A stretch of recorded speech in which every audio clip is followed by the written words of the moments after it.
3 बहुओं की गर्मी में 3 मंजिला ठंडी रसोई एंड खेती। यार तनीषा, इस गर्मी ने तो सच में परेशान कर दिया है। ये गांव की लाइट भी ना हमेशा गलत टाइम पर ही जाती है। वही तो, मेरा तो सारा महंगा मेकअप खराब हो गया है। और वैसे हम तो 2nd और 3rd फ्लोर पर रहते हैं, फिर भी हमारा ये हाल है। जरा सोचो उस गंवार तुलसी का क्या हाल हो रहा होगा। अरे उसके उस छोटे कमरे में तो बहुत गर्मी हो रही होगी, पक्का उबलकर आलू बन गई होगी। ऊपर छत पर तुलसी सास, गंगा देवी, नंद, मेघा और तुलसी का पति विकास सब एक साथ बैठे हुए थे। छत पर बहुत पौधे लगे थे, इसलिए वहां बहुत ठंडक थी। वाह मेरी तुलसी, तेरे इस जुगाड़ ने तो आज हमें मरने से बचा लिया। नीचे तो गर्मी के मारे जान निकल रही थी, पर यहाँ तेरे पौधों के बीच तो एकदम ठंडक है। तभी हल्की बारिश होने लगती है, जिसे देखकर सब खुश हो जाते हैं। अगले दिन गंगा देवी अपने आंगन में मटकों में लगे हुए सब्जियों के पौधों में पानी डाल रही थी। गंगा देवी के पास मेघा भी खड़ी हुई थी। मैंने तो सोचा था मेघा कि जब घर में 3-3 बहुएं आएंगी तो मेरा ये घर स्वर्ग बन जाएगा, पर ऐसा कुछ नहीं हुआ। जब ये दोनों महारानियां विशाखा और तनीषा आई थी तो आते ही इन्होंने पूरे फ्लोर पर कब्जा कर लिया। बेचारी मेरी तुलसी के लिए कुछ बचा ही नहीं था, तो उसे तो वो छत वाला छोटा कमरा दे दिया। सही कह रही हो माँ। और वो बेचारी इतनी अच्छी है कि बिना किसी ड्रामे के छत पर रहने को तैयार हो गई। और इन दोनों को देख, इनके पास सब कुछ है, फिर भी 24 घंटे चिक चिक करती रहती है। अरे माँ क्या बताएं आपको, वो दोनों तो हैं ही ऐसी। तनीषा भाभी को तो बस इंस्टाग्राम की पड़ी रहती है, दिन भर बालकनी में खड़े होकर रील बनाती रहती है। और वो विशाखा भाभी के बारे में तो क्या ही कहूँ, घर में ऐसे अजीब अजीब कपड़े पहनकर घूमती हैं। विशाखा भाभी तो एकदम उर्फी जावेद की फर्स्ट कॉपी लगती है। अगले दिन दोपहर को गंगा देवी अपने कमरे में बैठी थी, तभी तुलसी वहां आती है। माँ जी, मैं जरा अपने मायके जा रही हूँ, कुछ जरूरी काम था, शाम तक वापस लौट आऊंगी। हाँ बेटा जाओ, और संभल कर जाना। तुलसी वहां से चली जाती है। अरे मेघा, जरा एक गिलास पानी तो पिला दे, गला सूख रहा है मेरा। मेघा मटके से पानी लाकर गंगा देवी को देती है। मेघा, ये जो हमारा मटके वाला फ्रिज है ना, इसका पानी एकदम चिल्ड और सुकून देने वाला होता है। वो जो शहर वाला फ्रिज का पानी है ना, वो तो गर्मियों में गला खराब करता है और बीमार करता है। उससे ढंग से प्यास भी नहीं बुझती। और ये जो मटके का पानी है, ये हमें कभी बीमार नहीं करता और हमारी प्यास भी बुझ जाती है। रात हो जाती है। मेघा और गंगा देवी साथ बैठकर आम पन्ना पी रही थी। देख मेघा, गर्मियों में आम का पन्ना, पुदीना और ठंडी ठंडी चीजें खाने पीने से ना शरीर की सारी गर्मी शांत हो जाती है, लू भी नहीं लगती और मजा भी बहुत आता है। सच में। वाह माँ, सच में ये तो एकदम बढ़िया है। सच में मजा आ गया। आजकल के इन शहर वाले बच्चों को इन सब चीजों के बारे में कहाँ पता है। वो तो बस ये काली पीली बाहर वाली कोल्ड ड्रिंक पीते रहते हैं, जो एकदम बेकार और नुकसान करने वाली होती है। असली ठंडाई तो हमारी इन देसी चीजों में ही है। अगली सुबह तनीषा अपनी बालकनी में खड़ी थी, जो कि 2nd फ्लोर पर रहती थी। तनीषा अपने स्टाइलिश गमलों में बहुत अटपटे पौधे लगा रही थी। सासू माँ भी ना एकदम पागल है। उन्होंने नीचे वही धनिया, मिर्ची, टमाटर लगा कर रखे। अरे गार्डनिंग का मतलब होता है एकदम स्टाइलिश पौधे लगाना, जब लोग इन्हें देखें तो हैरान रह जाएं। अरे मेरे पास देखो इतने स्टाइलिश और महंगे पौधे हैं कि इस पूरे गांव में तो क्या आसपास के शहरों में भी किसी के पास नहीं होंगे। लोग इन्हें लगाने से डरते हैं क्योंकि ये इतने महंगे जो आते हैं। अब जब गांव वाले मेरे स्टाइलिश पौधे देखेंगे ना, तो सबकी आंखें फटी रह जाएंगी। तभी नीचे से एक पड़ोसन सरला गुजरती है। सरला तनीषा को देख लेती है। अरे ओ बहू, ये क्या तूने सूखे साखे और मरे हुए से पौधे लगा रखे अपनी बालकनी में? एक्सक्यूज मी आंटी जी, क्या बोला आपने? एकदम सही बोला था निशा, एकदम बेकार लग रहे तेरे ये पौधे। अरे पौधे लगाना ही है तो गुलाब लगा, गेंदे लगाना, या चमेली के पौधे लगा, या फिर अपनी सास की तरह कुछ काम की सब्जियां ही लगा ले। आंटी जी, आजकल सब यही पौधे लगाते हैं, आप नहीं समझेंगी। आप ही लगाइए अपने घर पर आलू, टमाटर और प्याज। हम लोग अमीर हैं और अमीर लोग ऐसे ही पौधे लगाते हैं। और ये जो पौधे हैं ना, ये कचरा नहीं है। इन्हें खरीदने में ना आपके जैसे लोगों का पूरा घर चला जाएगा। अब जाइए यहाँ से और अपना काम कीजिए। सरला गुस्से में वहां से चली जाती है। दोपहर का समय था। तनीषा अपनी बड़ी किचन में खाना बना रही थी। किचन में बड़ा सा एग्जॉस्ट फैन लगा था, लेकिन तब भी उसे बहुत गर्मी लग रही थी। उफ, मैं तो मर जाऊंगी इस गर्मी में। इतनी भयंकर गर्मी हो रही है कि मुझे तो चक्कर आ रहे हैं। नहीं, मुझसे नहीं बनेगा खाना, बहुत गर्मी लग रही है सच में। तनीषा गैस बंद करके वहां से चली जाती है। भगवान बचा लो मुझे। तनीषा हॉल में आती है। हॉल में बहुत बड़ा कूलर लगा हुआ था। तनीषा कूलर के सामने खड़ी हो जाती है। पास में तनीषा का हस्बैंड ध्रुव भी बैठा हुआ था। अरे महारानी जी, सामने से तो हट जाओ, थोड़ा बहुत हवा मुझे भी तो लेने दो। अरे खा लीजिए हवा, कौन रोक रहा है। और हाँ सुनिए, आज मैं कोई खाना वाना नहीं बना रही। आज आप ना ऑनलाइन ही कुछ ऑर्डर कर देना, मुझसे गर्मी में किचन में खाना नहीं बनता। अरे महारानी जी, आप महीने में मुश्किल से 2 या 3 दिन तो किचन में खाना बनाती हो, बाकी के पूरे महीने तो हमारा खाना बाहर से ही ऑनलाइन आता है। ऐसा थोड़ी होता है यार, थोड़ी तो मेहनत किया करो ना। तुम्हें पता है तुलसी अपने पति को रोज ताजा खाना बनाकर खिलाती है, वो मुझे बता रहा था। और तुम मुझे क्या खिलाती हो? वही बाजार का अनहेल्दी खाना। अच्छा जी, अगर उस गंवार पर इतना ही प्यार आ रहा है ना, तो आप ऐसा करो, उसी के घर खाना खाया करो और उसी के घर में रहा करो। यहाँ रहने की कोई जरूरत नहीं है और ना ही ज्यादा ड्रामा करने की जरूरत है। अरे ठीक है बाबा, मंगा लूंगा मैं बाहर से खाना। अगले दिन सुबह का समय था। तनीषा अपनी बालकनी में खड़े होकर फोन से अपनी रील बना रही थी। हे गाइस, तो आज मैं आपको दिखाती हूँ सबसे महंगा प्लांट जो कि मैंने अपनी बालकनी में ही लगाया है। ये सच में बहुत महंगा है और देखो कितना अच्छा लग रहा है। ये जो प्लांट है ये 15,000 का है। तभी मेघा और तुलसी वहां आती हैं। अरे बाप रे भाभी, 15,000 के पौधे तो एकदम बेकार लग रहे हैं और आप ये मुंह को ऐसे टेढ़ा करके क्यों बोल रही हो जैसे किसी ने तीखी मिर्च खिला दी हो। एक्सक्यूज मी, हंसने की कोई जरूरत नहीं है मेघा। तुम्हें पता भी है मेरे इंस्टाग्राम पर कितने फॉलोअर्स हैं। मेरी रील्स पर लाखों व्यूज आते हैं और वैसे भी तुम्हारी ना शक्ल ही ठीक नहीं है, इसीलिए तुम जलती हो कि तुम्हारी भाभी इतनी अच्छी रील्स कैसे बना लेती है। हेलो, शक्ल पर मत जाना भाभी। और वैसे मुझे तो आपसे बोलना अच्छा भी नहीं लगता, तभी मैं यहाँ नहीं आती क्योंकि आप हमेशा मुझे उल्टा सीधा बोलते हैं। मैं तो बस इतना बोलने आई थी कि हम दोनों मंदिर जा रहे हैं, सोचा था आपको भी साथ ले चलें। हरी मेघा, शांत हो जा। जेठानी जी रील बना रही हैं, उन्हें डिस्टर्ब मत कर। जेठानी जी आप अपना काम कीजिए, हम मंदिर जा रहे हैं। तुलसी मेघा को लेकर वहां से चली जाती है। अगले दिन सुबह विशाखा शॉर्ट कपड़े पहने हुए अपनी बड़ी किचन में खाना बना रही थी। विशाखा 3rd फ्लोर पर रहती थी। शिट यार, इतनी गर्मी है इस किचन में कि मेरा तो पूरा मेकअप खराब हो गया। इस गर्मी की वजह से तो मैं अपनी डिश पर ठीक से फोकस भी नहीं कर पा रही। अब पता नहीं ये डिश कैसे बनेगी।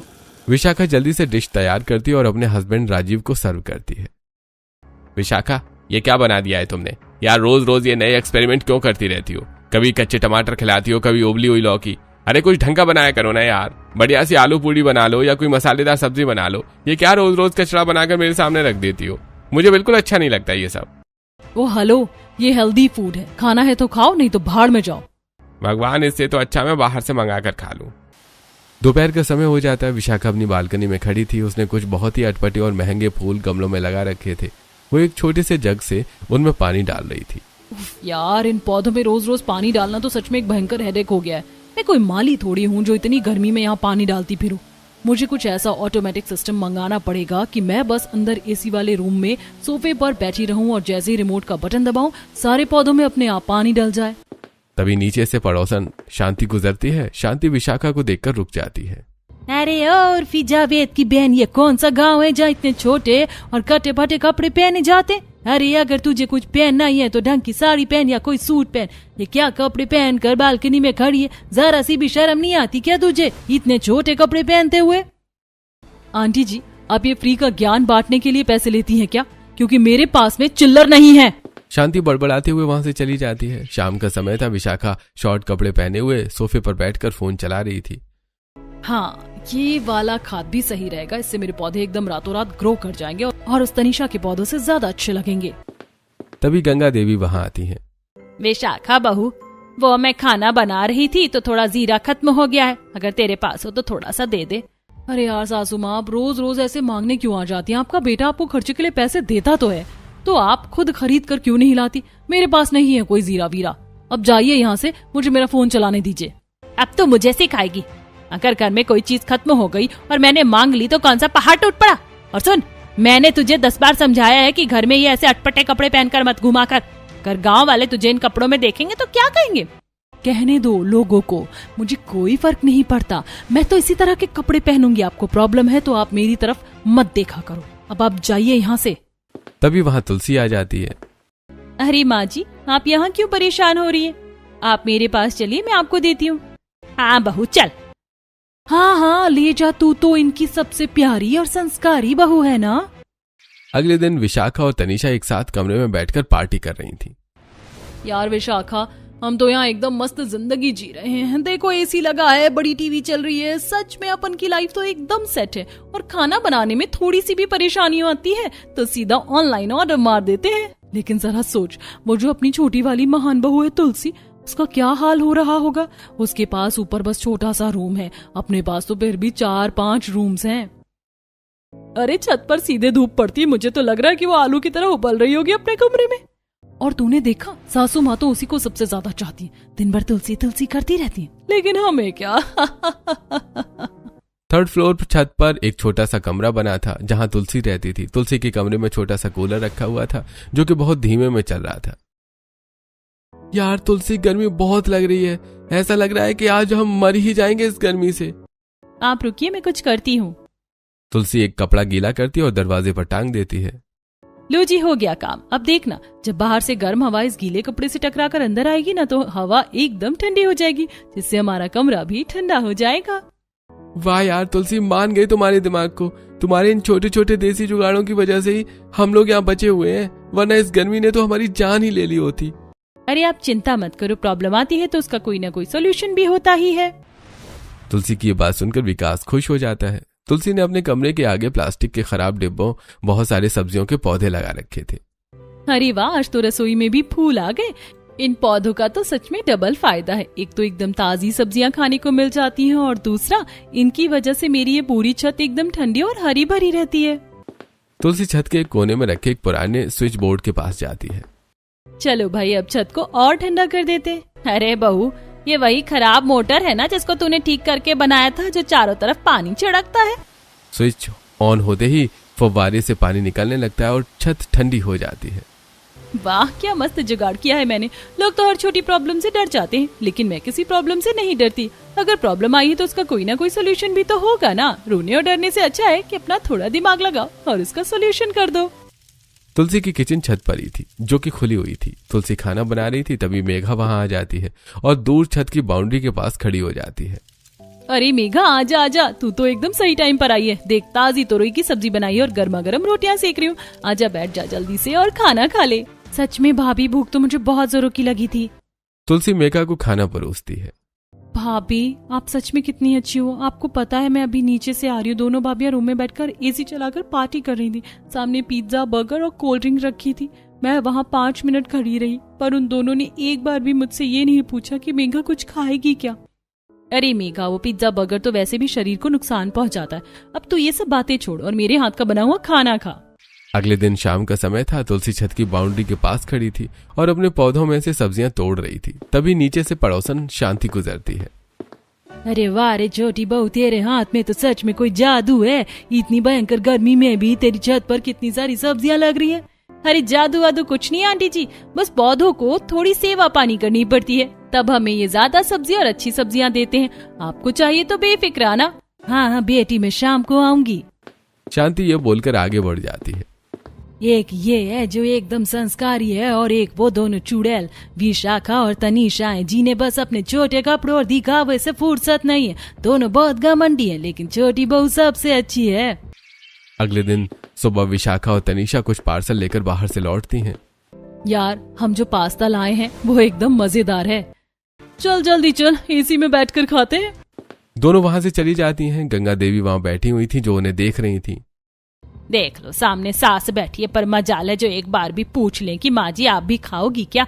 मैं क्या इनका पिज्जा खाकर अपना पेट खराब करती, बस एक बार इज्जत से पूछ ही लेती। लेकिन मैं भी किनसे उम्मीद कर रही हूँ। तभी तुलसी वहां आती है, उसके हाथ में जूस की ट्रे थी। माँ जी, मैंने छत पर जो फूल लगाए थे वो पक गए थे, तो उनका मैं ठंडा ठंडा जूस बनाकर लाई हूँ। जुग जुग जियो मेरी बच्ची, तू ही है इस घर की असली लक्ष्मी। विशाखा और तनीषा ये सब देख लेती हैं। देख रही हो विशाखा, कैसे सासू माँ को मीठा मीठा बोलकर चूना लगा रही है। ये जानबूझकर सास की चमची बन रही है ताकि घर पर कब्जा कर सके। मुझे तो इस देसी नौटंकी को देखकर ही चिढ़ छूटती है। अगले दिन सुबह गंगा देवी एक लाल पोटली लेकर तुलसी के पास जाती हैं और फिर खाली हाथ वापस लौटती हैं। विशाखा और तनीषा उन्हें देख लेती हैं। सासू माँ, एक बात बताइए, अब सुबह सुबह लाल पोटली लेकर तुलसी के पास क्यों गई थी, और अब लाल पोटली कहाँ है? उस लाल पोटली में क्या था? हाँ हाँ बताइए, क्या था उसमें? मैं क्यों बताऊं तुम्हें? और तुम दोनों होती कौन हो मुझसे पूछने वाली? हम इस घर की बड़ी बहुएं हैं। अच्छा, अब याद आ गया कि तुम बहुएं हो? नहीं हो तुम मेरी बहुएं। मैं तुम दोनों से नफरत करती हूँ, और क्यों करती हूँ ये तुम्हें बहुत अच्छे से पता है। अरे वो चुप करो, वो मेरी छोटी बहू है ना, वो सुबह शाम मुझे बिना मांगे ताजा खाना चाय नाश्ता देकर जाती है। कभी तुम दोनों महारानियों ने सोचा है कि सास को एक कप चाय ही पिला दे? और अब जब मैं उसे कुछ दे रही हूँ तो दोनों के पेट में दर्द हो रहा है। गंगा देवी ये बोलकर वहां से चली जाती हैं। अगले दिन तनीषा तैयार होकर बालकनी में खड़ी रील बना रही थी। सो गाइस, आज जो मैंने मेकअप किया है वो सबसे अच्छा मेकअप है। तभी ऊपर विशाखा अपने पौधों में पानी डाल रही थी और गलती से पानी तनीषा के ऊपर गिर जाता है और उसका सारा मेकअप खराब हो जाता है। ये क्या बदतमीजी है, आपको दिखता नहीं है क्या? अंधी हो गई हो, मेरा पूरा मेकअप खराब कर दिया आपने। अरे तो मैं क्या करूं, मुझे क्या पता था कि तू नीचे खड़ी है। और वैसे भी पानी गिरने वाली रील तो आजकल वैसे भी बहुत वायरल होती है ना, अपलोड कर दे, बहुत ज्यादा व्यूज और लाइक्स आएंगे। अगले दिन तनीषा एक लोहे के तसले में कूड़ेदान का कचरा डालती है और बालकनी में रखकर आग लगा देती है और धुआं कर देती है। लो, अब आएगा मजा। ऊपर विशाखा अपनी बालकनी में आराम से पौधों को देख रही थी, तभी उसकी बालकनी में धुआं भर जाता है। तनीषा, ये क्या बदतमीजी है, पागल हो गई है क्या? तो धुआं क्यों कर रही है? कल आपने पानी डाला था ना, इसीलिए आज मैंने धुआं कर दिया। अब सहन करो ये धुआं। गवार कहीं की, तुझे तो मैं बाद में बताती हूँ। विशाखा खांसते हुए अपने कमरे में चली जाती है। अगले दिन पूरा परिवार एक रिश्तेदार की शादी में गया था। तुलसी शादी में एक अच्छा हार पहन कर आई थी। देख रही है तनीषा, ये पक्का सासुमां का खानदानी हार है, उस लाल पोटली में यही हार था पक्का। चलो आज इस महान बहू की सबके सामने इज्जत उतारते हैं। अरे आंटियों, तुम लोगों ने सुना क्या? हमारे घर के सबसे ऊपर एक लड़की रहती है जो कि ना गमलों में खेती करती। बेचारी के पास ढंग का एक कमरा भी नहीं है और हमें देखो, हमारे पास तो 4-5 बड़े बड़े एसी वाले कमरे हैं। वही तो, और उसका पति भी तो पता नहीं कहाँ छोटा मोटा काम करता है। हमारे पति तो एकदम टॉप का काम करते हैं। तभी गंगा देवी वहां आती हैं। उन्होंने विशाखा और तनीषा की सारी बातें सुन ली थी। बहुत शौक है ना तुम दोनों को दूसरों की इज्जत उछालने का। क्या बोल रही थी अभी कि वो छत पर रहती है और तुम एसी वाले कमरों में? सासू माँ, आप हमसे ऐसे क्यों बोल रही हैं? हम भी तो आपकी बहुएं हैं ना, आप तो बस उसी को पसंद करती हैं। अच्छा, तुम्हें पता नहीं है कि मैं उसे क्यों पसंद करती हूँ? अगर तुम चाहो तो सबको मैं यहाँ बता सकती हूँ कि मैं अपनी छोटी बहू को इतना क्यों पसंद करती हूँ। फिर पता है ना बेइज्जती किसकी होगी। अरे नहीं सासू माँ, रहने दीजिए, हम कुछ नहीं बोल रहे हैं। विशाखा और तनीषा वहां से चली जाती हैं। कुछ दिनों बाद विशाखा ने पौधों में पानी डालने के लिए पाइप के जरिए एक बढ़िया ऑटोमेटिक सिस्टम फिट कर दिया था। अब वो बैठे बैठे पौधों में पानी डाल सकती थी। फाइनली अब ये गवारों की तरह हाथ से पानी डालने वाला झंझट खत्म। जस्ट 1 क्लिक और मेरे प्लांट्स को पानी मिल जाएगा। विशाखा जैसे ही स्विच ऑन करती है, पानी का प्रेशर बहुत तेज आता है और सिस्टम फेल हो जाता है और पानी का पाइप फट जाता है। ओह शिट, ये क्या हो गया? विशाखा पूरी भीग जाती है और पानी बंद नहीं होता और घर में भी पानी भरना स्टार्ट हो जाता है। अरे कोई मोटर बंद करो, मेरा रूम, मेरा डिजाइनर बेड सब डूब रहा है। पानी रिस्क का 2nd फ्लोर पर तनीषा के कमरे में टपकने लगता है। तनीषा अपने रूम में बैठी थी और टीवी देख रही थी, तभी उसके ऊपर पानी की बूंदें गिरना स्टार्ट हो जाती हैं। ये क्या है? छत से पानी कैसे टपक रहा है? देखते ही देखते कुछ ही देर में तनीषा के घर में भी पानी भर जाता है। अरे बाढ़ आ गई क्या? ये पानी कहाँ से आ रहा है? अरे तनीषा, मेरा वो सिस्टम फेल हो गया और पाइपलाइन फट गई और मेरा पूरा घर स्विमिंग पूल बन गया। स्विमिंग पूल नहीं, पूरा तालाब बन गया है घर। पानी बहते बहते नीचे पहुंच जाता है जहां गंगा देवी खाना बना रही थी। हाय राम, ये दोनों चुड़ैले किसी दिन इस पूरे घर को डुबो कर ही मानेंगी। सभी घबरा जाते हैं। हर जगह पानी भर रहा था। तभी तुलसी वहां आती है। अरे आप सब चिल्लाइए मत, मैं देखती हूँ। तुलसी जल्दी से अपना दिमाग लगाकर पाइपलाइन बंद करती है और फिर जो पाइप चौक हो गए थे उन्हें क्लीन करके पानी को बाहर निकाल देती है। अरे वाह मेरी बच्ची, क्या समझदारी दिखाई है तूने, वरना आज तो हमारा घर पानी में डूब ही जाता। अरे सासू माँ, इसमें कौन सा बड़ा तीर मार लिया, ये तो हम भी कर सकते थे। कोई बहुत बड़ा एहसान थोड़ी कर दिया है हम पर इसने। कुछ दिनों बाद मेघा की बड़ी बहन मीरा अपने छोटे बच्चे के साथ अपने मायके आती है। विशाखा और तनीषा उसे अपने रूम में ले जाती है। यार तू बहुत दिनों बाद आई है, चल आज ना हम तीनों मॉल घूम कर आते हैं। अरे भाभी, घूमने तो मैं चल लूंगी, पर लेकिन इस चिंटू को कौन संभालेगा? ये रो रो कर मेरा सारा मजा किरकिरा कर देगा। अरे उसकी टेंशन तू ना ले, ये बच्चा ना तू ऐसा कर उस छोटी वाली तुलसी को दे, वो तो वैसे भी फ्री रहती है, वो इसे संभाल लेगी और हम तीनों मस्त चिल करेंगे। अरे वाह, ये आइडिया सही है। मीरा अपने बच्चों को लेकर तुलसी के पास पहुंचती है। छोटी भाभी, मुझे ना थोड़ा जरूरी काम है, जरा इस चिंटू को संभालना, मैं अभी आई। अरे हाँ हाँ नंद जी, आप जाओ आराम से, मैं संभाल लूंगी चिंटू को। मीरा खुश होकर वहां से चली जाती है। अगले दिन शाम का समय था। तुलसी खाने की थाली लेकर गंगा देवी के पास आती है। लो माँ जी, आज आपकी पसंद की बनाई है, खाकर बताओ कैसी बनी है। तुलसी, सच कहूँ तो तेरे हाथों का ये ताजा खाना खाकर मेरी आत्मा तृप्त हो जाती है। तू सच में मेरा बहुत ख्याल रखती है, पर ये गर्मी हर रोज बहुत बढ़ती जा रही है। हाँ माँ जी, गर्मी तो सच में बहुत ज्यादा बढ़ गई, लेकिन आप फिक्र मत करो, इस गर्मी का भी कुछ न कुछ पक्का सोल्यूशन निकालूंगी मैं। अगली सुबह तुलसी विकास के साथ छत पर खड़ी थी। सुनिए जी, आप ऐसा करो, गांव के जो कबाड़ वाले भैया हैं ना, वो तो आपके अच्छे दोस्त है ना, तो आप उनसे प्लास्टिक के जितने भी खराब डिब्बे, पुराने ड्रम या बाल्टियां मिले, सब उठा लाओ। हम अपनी इस पूरी छत पर और भी बहुत सारे पौधे लगाएंगे, खासकर वो बेल वाली सब्जियां। जब उनकी बेलें पूरी छत पर फैलेंगी ना, तो अपना घर एकदम ठंडा हो जाएगा। अरे वाह, ये आइडिया तो एकदम सॉलिड है। विकास वहां से चला जाता है और अब बहुत सारे प्लास्टिक के खाली ड्रम और बाल्टी लेकर आता है। तुलसी उन सभी में पौधे लगा देती है। अब कुछ समय बाद ये पौधे बहुत बड़े हो जाएंगे और फिर हमारी छत एकदम ठंडी हो जाएगी। कुछ दिनों बाद तुलसी के लगाए हुए पौधे बहुत बड़े हो जाते हैं। तुलसी बांस की मदद से छत पर एक बैठने के लिए बैठक तैयार करती है। लो जी, तैयार है हमारी एकदम बढ़िया वाली बैठक। अब हम लोग यहीं बैठा करेंगे। अरे सच में यार तुलसी, चारों तरफ सिर्फ पौधे ही पौधे और इतनी ठंडी हवा, तुमने तो कमाल ही कर दिया। कुछ दिनों बाद तुलसी की लगाई हुई एक सब्जी की बेल नीचे लटकते हुए तनीषा और विशाखा की बालकनी तक पहुंच जाती है। बेल तेज धूप में सूख चुकी थी। देखो, ये गांव वाली ने अपना पूरा जंगल हमारी बालकनी तक फैला दिया है। मेरे अच्छे प्लांट्स का तो लुक ही खराब हो रहा है सूखी बेल से। रुक, मैं अभी इस बेल को जलाती हूँ। विशाखा उस सूखी बेल में आग लगा देती है। आग बेल के सारे ऊपर छत तक पहुंच जाती है। अरे राम, ये आग कैसे लगी? विकास जी, जल्दी पानी लाइए। तुलसी घबराकर बाल्टी से पानी डालती है और जैसे तैसे आग बुझाती है। जेठानी जी, आपने जानबूझकर मेरी बेल में आग लगाई है ना? अगर आग पूरे घर में फैल जाती तो? हाँ, मैंने ही लगाई है, और आइंदा से अगर तेरी ये फालतू सब्जी वाली बेल मेरी बालकनी के आसपास भी लटकी ना, तो ध्यान रखना, तेरे सारे पौधों में आग लगा दूंगी, समझी? अगले दिन बहुत ज्यादा गर्मी थी। तनीषा अपने कमरे में बैठी थी और गर्मी से परेशान हो रही थी। अरे यार, ये कैसा गांव है, जब देखो लाइट कट जाती है, और आती भी है तो इतनी डिम कि ये कूलर भी स्लो मोशन में चलता है। उफ, गर्मी ने तो जान निकाल रखी है। वहीं विशाखा भी अपने एसी वाले रूम में बैठी हुई थी और वो भी गर्मी से बहुत परेशान हो रही थी। शिट, ये एसी भी कबाड़ हो गया क्या? यार, सारा मूड खराब करके रख दिया है इस गर्मी ने। ऐसा लग रहा है जैसे किसी ने मुझे बॉयल होने के लिए रख दिया हो। वहीं सबसे ऊपर तुलसी गर्मी से बिल्कुल परेशान नहीं हो रही थी। वो अपनी बांस वाली बैठक में बैठी थी जहां बहुत सारे पौधे लगे थे। चलो, भगवान का लाख लाख शुक्र है, अपने इन देसी पौधों की वजह से इतनी भयंकर गर्मी में भी छत पर बहुत ठंडक है। अगले दिन दोपहर को तनीषा अपना सूटकेस पैक करती है। भाड़ में जाइए गांव और यहाँ की गर्मी। मैं तो जा रही हूँ अपने मायके। शहर में कम से कम लाइट तो 24 घंटे रहती है और एसी भी फुल स्पीड में चलता है। यहाँ तो ठीक से लाइट भी नहीं आती। तनीषा अपना सूटकेस लेकर वहां से चली जाती है। तनीषा को बस स्टॉप जाना था क्योंकि बहुत दूर था, इसलिए वो पैदल पैदल जा रही थी, लेकिन लू बहुत ज्यादा थी, इसलिए उसकी तबीयत खराब हो जाती है। हे भगवान, ये मुझे क्या हो रहा है? सब कुछ घूम क्यों रहा है? तनीषा को चक्कर आ जाते हैं और तनीषा जमीन पर गिर जाती है। तभी तुलसी वहां से गुजरती है। उसने धूप से बचने के लिए अपना चेहरा एक सूती कपड़े से ढका हुआ था।